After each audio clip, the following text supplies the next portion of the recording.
the stereotypes and of course biases, gender biases, of course, and other biases are really hurtful to society, but are a function of the brain that helps the person reacts in a certain way fast. I've researched a lot about you, and we talked earlier just before the show, so I'm already very impressed by you, and I cannot wait for our listeners and viewers to get to know you a bit more. So can you please give us just a short introduction about yourself? Thank you, Dilma. I don't know where to start, but I have an interesting and maybe non-linear career, so to speak. I came in Japan about 18 years ago. I came to do research about Japanese cinema and digital cinema. And I ended up staying here for a very long time, much longer than I expected.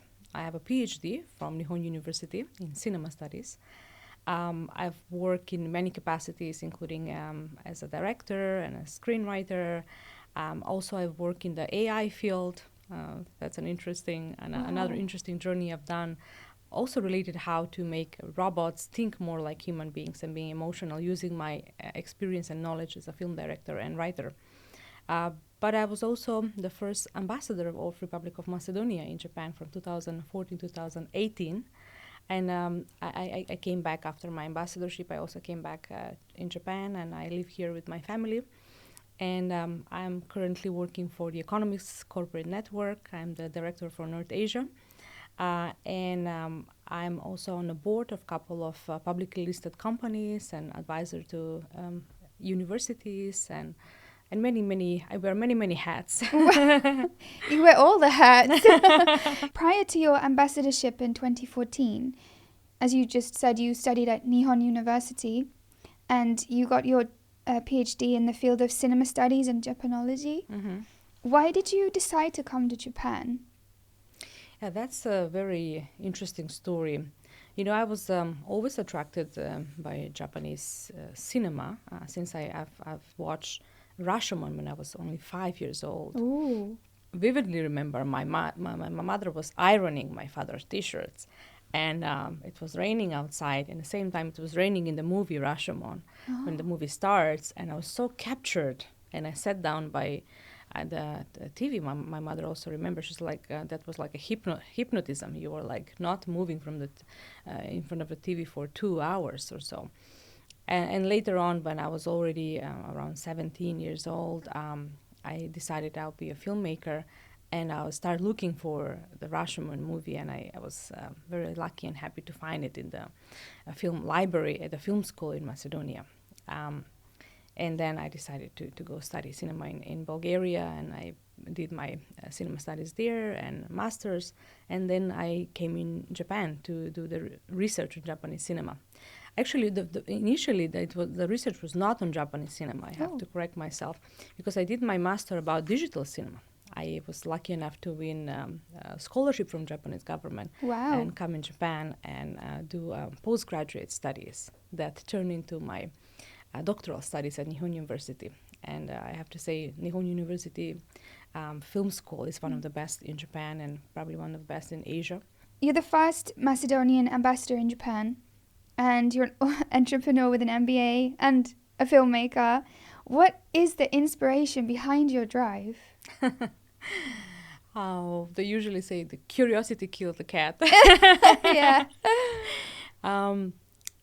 I don't know what exactly is my inspiration, but I see myself as a work in progress always. I don't see myself as a finished work, and I have amazing curiosity about the world. I have decided that I'm going to be a filmmaker when I was around 16 years old, and that has not changed. I want to be a storyteller and a filmmaker, and sometimes life presents you with opportunities, like the opportunity to be the first resident ambassador of your own country. Yeah. Or another opportunity, I was offered to be on a board of a publicly listed company in Japan, and I wanted to, when I'm taking that responsibility, to also be very well prepared, and I took the MBA. Mm-hmm. So I think I have more energy than other people, and maybe focus to see through projects, and things that I want to do in life. And at the same time, I do believe the more you're expanding your horizon, the more you're learning and studying, you can also become a better filmmaker and storyteller. Oh, I love that, because there are so many filmmakers who have a very, like, they're quite short-sighted, well, because they're just focused on movies, but you're like opening your mind and experiencing so many different things, so you don't get stuck in stereotypes, I would imagine, but we'll come back to that in a moment. So what kind of films do you make, or have you made? What is your style or your theme? Made around 30 short movies so far, and most of my movies are conceptual movies. I like to take one topic that interests me at the moment and sort of like experiment with it, play with it. I had a movie that I made in 2009. It's called Time of the Wave, or in Japanese, Nami no Jikan. And I explored the topic of time within the human being. The movie starts with this analogy that we're all a walking sand watch. Every step you take, one drop of sand is going down. Another movie that and story that I wrote for international competition of Jidaigeki, or period film. That this was in 2010. The Shochiku and Toei studios in Kyoto, they organized international competition and invited many filmmakers to submit their scripts. And I submitted my script with nickname, and the script won the international competition. It was produced by Shochiku as a short film. The title is Purple and Gold. And actually the purple and gold is, I also like symbolism, what the purple symbolize. It's aristocracy. It's also aspiring towards higher spiritual, the purple chakra is the highest chakra. Aspiring towards higher things in life. And gold, it has double meaning, right? It's the color gold, and also means money as well, which is often corrupts our soul. So it's a contrast of these two. At the moment, you're not working on a movie right now, but do you plan on creating something in the future? I'm working on 2 scripts. Yes. Apart from these 2 scripts that I'm working on, I'm also wrote a novel with my husband. Oh, lovely. And it's interesting that when he was traveling a few years ago, maybe 4 or 5 years ago, he was traveling, and he sent me via email a dream that he had the other night. And instead of answering, "Oh, honey, what a dream," I continued the story. And then he wrote back to me with the next chapter, and we actually managed to write a book, and it's around 150 pages already. Wow. We're planning to publish, and that's also something that maybe I can produce as a film. Yeah. It's a really interesting story. Talking about stereotypes, because you mentioned earlier your research was about stereotypes in Japanese film. How do you think those stereotypes affect society? The stereotypes and of course biases, gender biases, of course, and other biases are really hurtful to society, but are a function of the brain that helps the person reacts in a certain way fast. I see. So sometimes it's useful if it's positive stereotype. We have positive and negative stereotype. Yeah. Usually we like to build a very positive stereotypes for our nation, right? So I'm Macedonian, and the Macedonian stereotype, if I have to explain to someone, it would be all positive, right? Like your flag is like the sun, yes, right? it's something we do as human beings. It's unavoidable. Just importance is how to recognize that we are doing it. Recognize that we are doing stereotypes, and when stereotypes are not serving us as a society, to try not have that kind of mental frame. Yeah. And in cinema, as I mentioned, I did the research about stereotypes in Japan vis-a-vis East Asia and Southeast Asia, because I recognize how important stereotypes are in diplomacy and international relations. Mm. At the time when I was doing that research, the Korean drama was very popular in Japan. Yeah. And then I started looking for other examples like that. Which Japanese movies were popular in Korea and China and Taiwan, and why? And how these nations form their view or image about Japan and Japanese people. And then I realized it's very important what kind of cultural products you're promoting to the world.